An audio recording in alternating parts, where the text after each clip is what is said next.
जीवन धारा।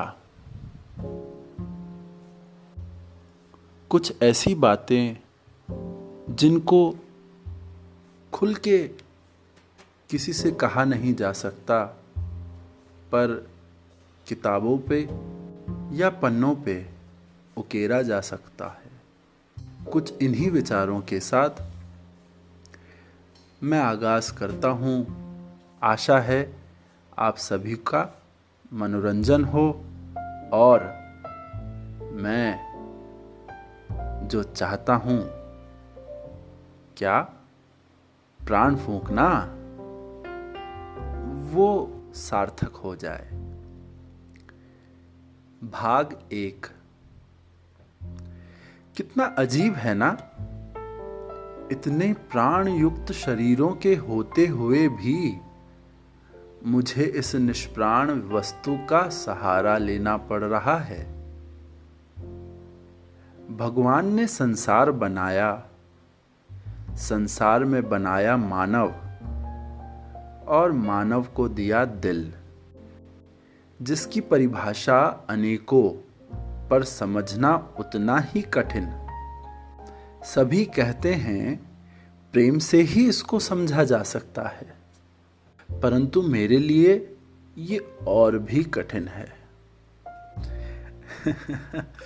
कभी कभी तो ऐसा प्रतीत होता है कि हमारा क्षणभंगुर जीवन एक मच्छर के जैसा है, क्योंकि हम दिन रात स्वार्थ का पान करते हैं, उससे अपना उदर भरते हैं और फिर अंत में उसे बाहर भी निकाल देते हैं। जिस तरह मच्छर रक्त पान कर उदर भरता है और मारे जाने पर रक्त ही निकालता है। कितना विस्मय बोधक आख्यान है ये।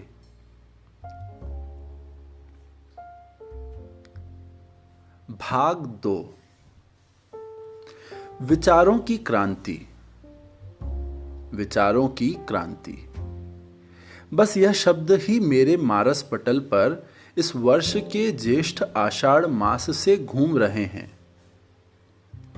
रामपुरी जी बाबा ने बस बोल दिया मुझसे विचारों की क्रांति के लिए, परंतु मार्ग का एक कोना भी प्रशस्त नहीं किया। तब से बस सोच रहा हूं क्या करूं, कैसे लाऊं क्रांति, वो भी विचारों की क्रांति।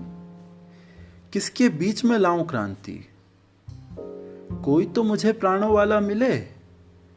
जिधर देखो उधर निस्तेजना, निष्प्राण मानव शरीर और उदासीनता ही उदासीनता है।